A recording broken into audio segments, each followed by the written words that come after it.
Eu e Marcelo estávamos casados há mais de 15 anos. Durante esse tempo, o maior desafio que enfrentamos foi lidar com a nossa infertilidade. Apesar de inúmeras tentativas e tratamentos médicos, o sonho de termos filhos biológicos nunca se concretizou.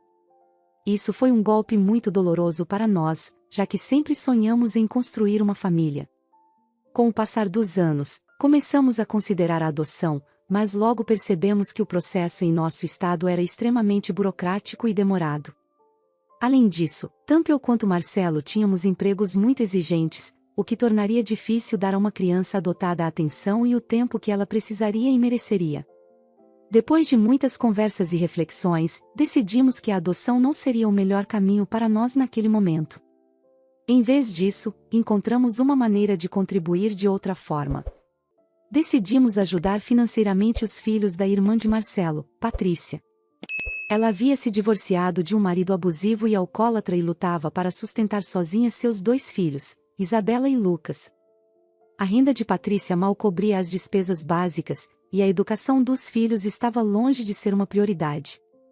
Sensibilizados pela situação, Marcelo e eu decidimos que financiar a educação de Isabela e Lucas seria a nossa forma de apoiar a família. Sabíamos que isso poderia fazer uma grande diferença na vida deles e ajudá-los a ter um futuro melhor. E assim, começamos a jornada de ajudar Isabela e Lucas com seus estudos. Isabela sempre foi uma luz na vida de todos nós. Desde pequena, ela demonstrava uma força e determinação que raramente vemos em uma criança. Enquanto Lucas ainda buscava seu caminho, Isabela parecia ter nascido sabendo o que queria da vida. Cada passo que ela dava era com firmeza, como se soubesse que estava destinada a algo maior. Eu e Marcelo sempre ficamos impressionados com sua maturidade e dedicação. Enquanto outras crianças reclamavam de estudar, Isabela via os livros como uma oportunidade de transformar seu futuro. Ela trabalhava duro, sem reclamar, com um brilho nos olhos que nos emocionava. Seu nome na lista de honras da faculdade foi um dos momentos mais orgulhosos de nossas vidas.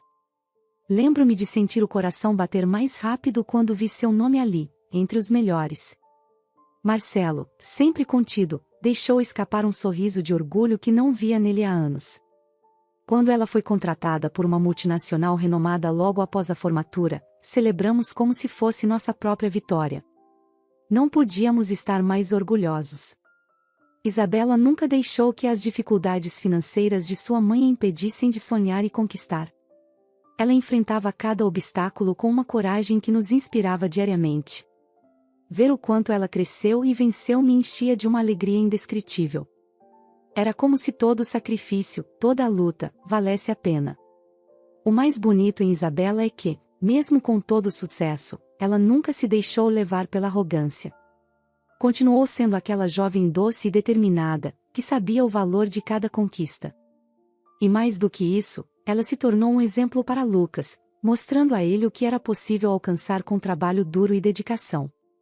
Eu e Marcelo sentíamos que, mesmo com todos os desafios que a família enfrentava, pelo menos com Isabela, nosso apoio estava sendo recompensado de uma maneira que jamais imaginamos. Ver seus olhos brilharem de orgulho pelas próprias conquistas nos dava certeza de que estávamos no caminho certo. Infelizmente, o orgulho que sentíamos por Isabela não se estendia da mesma forma a Lucas. Enquanto ela brilhava em sua carreira e avançava com determinação, Lucas começou a trilhar um caminho preocupante. Ele sempre foi um garoto inteligente, cheio de potencial. Lembro-me de como, quando criança, ele fazia perguntas curiosas e se destacava nas aulas, mas, com o tempo, parecia que esse brilho foi se apagando. Os estudos deixaram de ser prioridade, e Lucas começou a se distanciar de qualquer compromisso acadêmico. Era doloroso assistir a essa transformação. O menino que outrora era cheio de energia e sonhos passou a mostrar desinteresse em quase tudo. Ele não tinha mais o mesmo entusiasmo que Isabela demonstrava. Marcelo e eu tentávamos justificar o comportamento dele, pensando que poderia ser apenas uma fase comum da adolescência. Mas, conforme o tempo passava, ficava cada vez mais claro que era algo mais sério. Lucas começou a se cercar de amigos que não eram boas influências. Ele passou a agir de forma rebelde, desinteressado não só pelos estudos, mas pela própria vida familiar. Suas notas caíram, ele faltava às aulas e, em casa, o clima se tornava cada vez mais tenso. Por mais que Marcelo e eu tentássemos conversar, orientar e mostrar o caminho, parecia que Lucas não nos ouvia. Havia uma mistura de frustração e tristeza. Nós estávamos investindo financeiramente em sua educação, esperando que ele seguisse o exemplo de Isabela e se dedicasse ao próprio futuro, mas a cada dia que passava, parecia que ele se afastava ainda mais desse objetivo. Era como ver uma oportunidade de sucesso escorregar pelas nossas mãos, e isso nos cortava o coração. Marcelo e eu discutíamos frequentemente o que mais poderíamos fazer. Sabíamos que algo precisava mudar antes que o estrago se tornasse irreversível, mas não sabíamos como reverter o comportamento de Lucas. Sentíamos que, por mais que tentássemos, estávamos perdendo a batalha. Com o passar do tempo, as coisas com Lucas se complicaram ainda mais. Ele já havia demonstrado total desinteresse pelos estudos e, para nossa surpresa, chegou um dia com um pedido inesperado. Decidiu que não queria mais continuar na faculdade.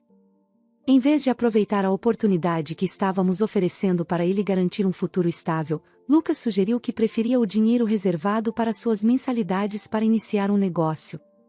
A princípio, tentei manter a calma, mas o pedido nos pegou de surpresa. Marcelo e eu trocamos olhares incrédulos. Como Lucas podia jogar fora a chance de garantir um futuro seguro? Perguntamos a ele qual era o plano de negócio, e a resposta foi vaga, sem clareza ou estrutura. Não havia qualquer projeto definido, nem preparação ou conhecimento real sobre o que ele queria fazer. Mesmo assim, tentamos ser justos e ouvir mais. Dissemos a Lucas que não rejeitávamos sua ideia de imediato, mas precisávamos de mais detalhes. Perguntamos o que exatamente ele pretendia fazer, como planejava começar e se tinha alguma experiência no setor. A resposta foi superficial, mencionando vagamente algo sobre um negócio online. Ficava claro que ele não havia pensado bem no que estava pedindo. Embora quisesse muito apoiá-lo e incentivá-lo a seguir seus sonhos, a proposta parecia uma aposta arriscada demais, especialmente considerando seu comportamento irresponsável recente. Sabíamos que dar o dinheiro sem uma base sólida seria um erro. Marcelo e eu discutimos longamente, no fim, decidimos que não poderíamos financiar esse suposto negócio de Lucas. Não era falta de confiança nele como pessoa, mas sim uma questão de responsabilidade. Não podíamos colocar tanto dinheiro em algo que claramente não tinha futuro definido. Quando dissemos a ele que não iríamos apoiar essa ideia sem mais garantias, Lucas reagiu com frustração. Parecia não entender que estávamos tentando proteger não só nosso investimento, mas também o futuro dele. Foi uma decisão difícil, mas sabíamos que era a correta. Sentíamos uma crescente impotência, sabendo que aquilo era apenas o começo de uma nova fase de conflitos com Lucas. O aniversário de Lucas chegou, e como esperado, fomos convidados para o jantar em família. Embora o clima entre nós já estivesse tenso por causa da recusa de financiar o negócio mal planejado que Lucas havia proposto, resolvemos ir, tentando manter um ambiente amigável. No fundo, eu sabia que o jantar seria carregado de ressentimento, mas nunca imaginei o que realmente estava por vir. Desde o início, tudo parecia estar correndo bem. As conversas fluíam de maneira superficial, mas Lucas mal falava conosco. Quando tentávamos interagir, ele respondia de forma curta e fria, como se estivéssemos ali apenas por obrigação. O comportamento distante já era esperado, mas a maneira como ele nos olhava me deixava desconfortável, como se estivesse segurando algo mais. Foi no meio do jantar que a noite tomou um rumo inesperado. Estávamos todos à mesa quando Lucas, de repente, fez um comentário completamente desrespeitoso sobre a minha aparência. Com um tom de deboche, ele disse que era difícil entender como Marcelo ainda podia me achar atraente, insinuando que eu era mediana e feia. Fiquei em completo choque. O silêncio que tomou conta da sala foi sufocante. Marcelo, que sempre foi muito protetor, reagiu imediatamente. Ele pediu que Lucas retirasse suas palavras e se desculpasse, mas, para minha surpresa, ninguém mais na mesa pareceu levar o comentário a sério. Minha sogra e Patrícia, a irmã de Marcelo, riram como se fosse uma piada inofensiva. Aquilo foi como um golpe duplo para mim. Além do insulto de Lucas, ver a família de Marcelo minimizar a situação me fez sentir ainda mais humilhada. Marcelo insistiu, afirmando que comentários assim não eram engraçados e que o respeito dentro da família era fundamental. No entanto, Lucas, em vez de pedir desculpas, tentou se defender, dizendo que era só uma brincadeira, tentando aliviar a tensão com um sorriso nervoso. Mais uma vez, minha sogra interveio, dizendo que Lucas era só um menino, como se isso justificasse o comportamento grosseiro. Eu mal conseguia acreditar no que estava acontecendo. Era como se a humilhação fosse um jogo para eles. A sensação de desrespeito era esmagadora. Aquilo foi demais para mim. Levantei-me da mesa, disposta a sair daquele ambiente tóxico, mas Marcelo me segurou. Ele olhou firme para a mãe e a irmã e exigiu respeito. Não aceitaremos mais esse tipo de comportamento, disse ele. Esperamos um pedido de desculpas. O pedido de desculpas, no entanto, nunca veio. Em vez disso, o clima ficou ainda mais pesado. Saímos de lá com a certeza de que as coisas jamais seriam as mesmas. O respeito havia sido quebrado, e eu sabia que Marcelo e eu teríamos que tomar decisões difíceis em breve. Depois de toda a tensão causada pelo incidente no jantar de aniversário de Lucas, esperávamos que as coisas se acalmassem, mas ele voltou a nos procurar, insistindo novamente no pedido para financiar o negócio mal definido que queria iniciar. Para ele, a recusa inicial parecia não ter sido suficiente. A arrogância com que apresentou o pedido mais uma vez me deixou perplexa. Marcelo e eu conversamos e, mais uma vez, decidimos que não iríamos apoiar algo tão incerto. Quando Lucas apareceu em nossa casa para discutir o assunto, deixamos claro que, além de não acreditarmos no projeto, ele não havia feito nenhum esforço para se desculpar ou reconquistar nossa confiança. Dissemos a ele que o dinheiro reservado era exclusivamente para sua educação, e que não podíamos apoiar um projeto sem estrutura ou clareza. Foi então que a situação piorou. Irritado com nossa recusa, Lucas explodiu em raiva. Começou a nos acusar de não apoiá-lo como deveríamos, e as coisas saíram do controle quando, em um ataque de fúria, ele me chamou de vagabunda. Fiquei completamente em choque, sem reação, enquanto ele continuava a falar como se nada tivesse acontecido. Marcelo, ao ouvir aquilo, perdeu completamente a paciência. Seu rosto ficou vermelho de raiva. Você acha que pode falar assim com a minha esposa e ainda continuar recebendo nossa ajuda? Ele gritou. O clima na sala se tornou insuportável. Marcelo se voltou para Lucas, e em um tom que não deixava espaço para discussão, declarou: não só não vamos financiar o seu negócio, como também estamos cortando todo o financiamento da sua faculdade. Lucas ficou pálido. Ele claramente não esperava essa resposta. Tentou se justificar, mas já era tarde demais.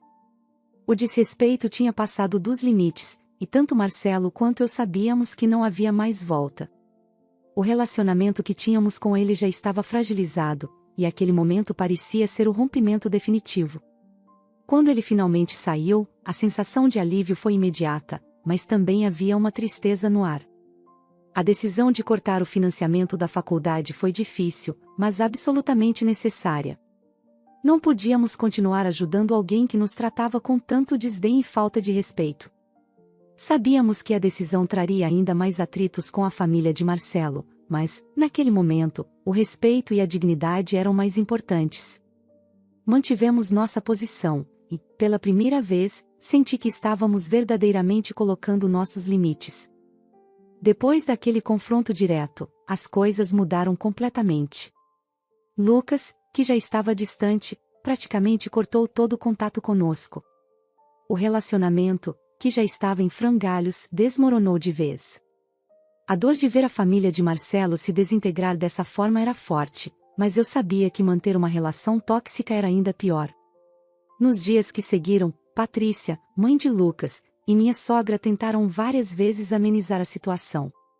Vocês estão exagerando, dizia Patrícia, durante uma visita. Lucas está passando por uma fase difícil.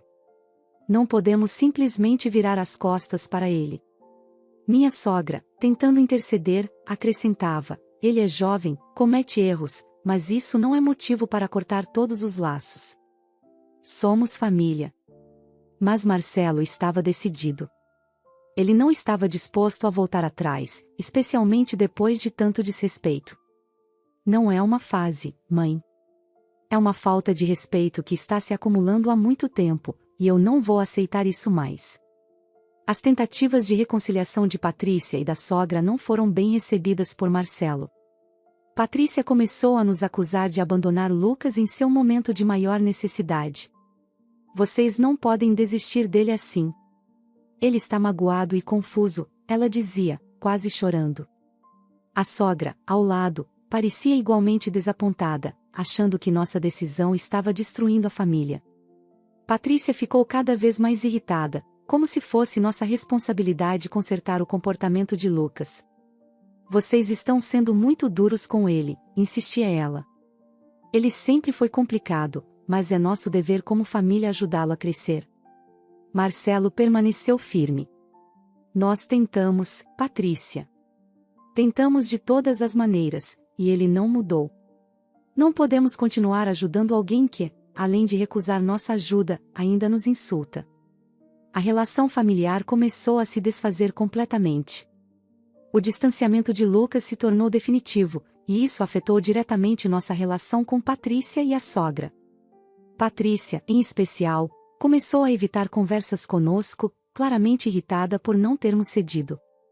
Para ela, nossa decisão parecia uma traição contra seu filho. Embora o afastamento tenha sido doloroso, era inevitável. Não havia mais espaço para suportar o desrespeito e as tentativas de manipulação emocional. O rompimento definitivo foi, ao mesmo tempo, uma fonte de dor e de alívio. Pela primeira vez, sentimos que havíamos colocado limites claros e preservado nossa dignidade. A partir daquele momento, sabíamos que as relações familiares estavam mudadas para sempre.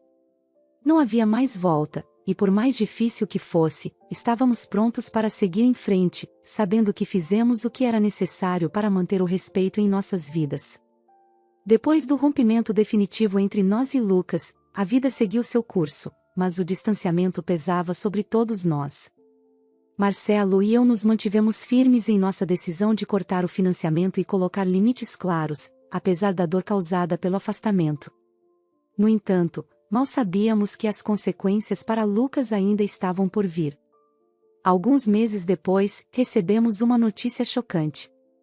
Lucas havia se envolvido com atividades ilegais, sendo preso por tráfico de substâncias ilícitas. O choque e a decepção foram imediatos.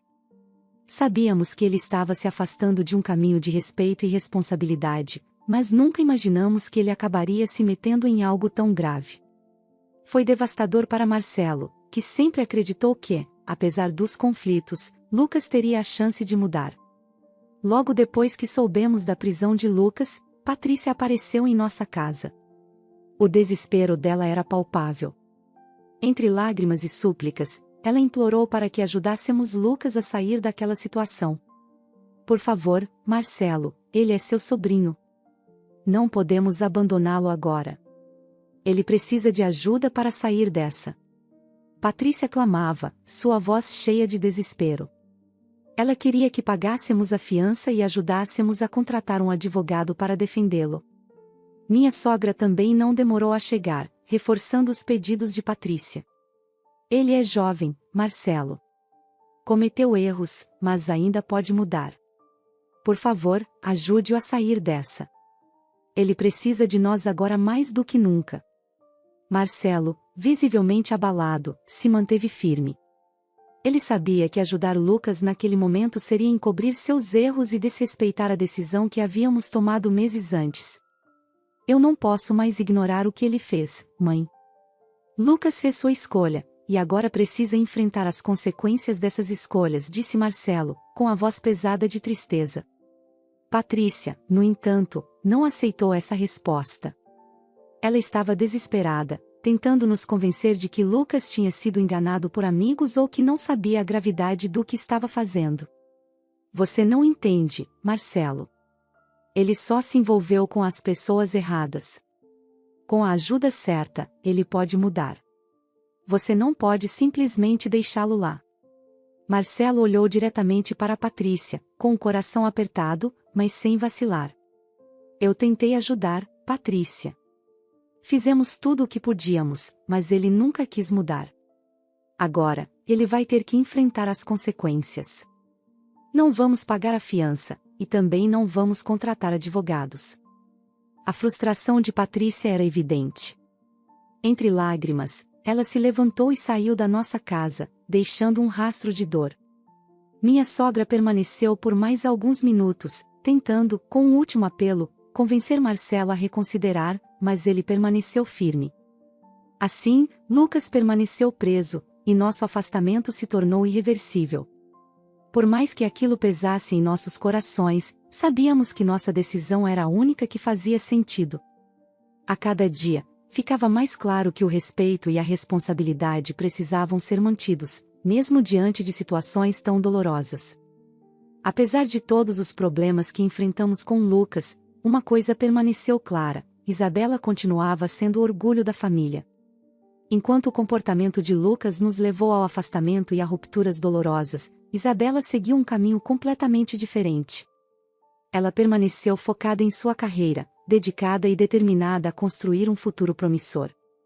Isabela sempre demonstrou responsabilidade e maturidade, qualidades que se tornaram ainda mais evidentes enquanto a família se desintegrava. Ela se manteve distante dos conflitos, concentrando-se no trabalho e no crescimento pessoal. O sucesso que ela alcançou até aquele momento foi uma fonte de conforto e esperança para mim e Marcelo. Enquanto tudo parecia estar desmoronando em torno de nós, Isabela era a luz que nos mantinha firmes. Diante de todos os acontecimentos, Marcelo e eu tomamos a decisão de manter o vínculo apenas com Isabela. O desgosto e a decepção com Lucas, a tensão constante com Patrícia e minha sogra, e o rompimento de laços familiares se tornaram fardos pesados demais para carregar.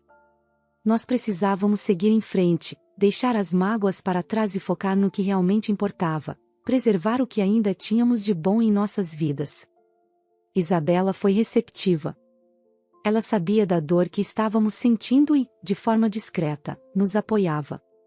Sempre educada e respeitosa, Isabela não tomava partido abertamente, mas sua presença era uma constante lembrança de que ainda havia laços familiares que valiam a pena manter. A cada conversa com ela, sentíamos a diferença entre alguém que escolheu o caminho do respeito e do esforço e alguém que se perdeu em suas próprias escolhas, como Lucas. Marcelo e eu decidimos focar no futuro e deixar para trás tudo aquilo que nos causou dor. Embora o afastamento de Lucas e a ruptura com o restante da família fossem difíceis, sabíamos que estávamos fazendo a escolha certa ao manter aqueles que nos respeitavam e valorizavam. Eu não sei o que o futuro reserva para Lucas. Talvez o tempo que ele passe na cadeia o faça refletir sobre as escolhas que fez e o caminho que seguiu. Quem sabe essa experiência difícil seja o ponto de virada que ele precisa para mudar.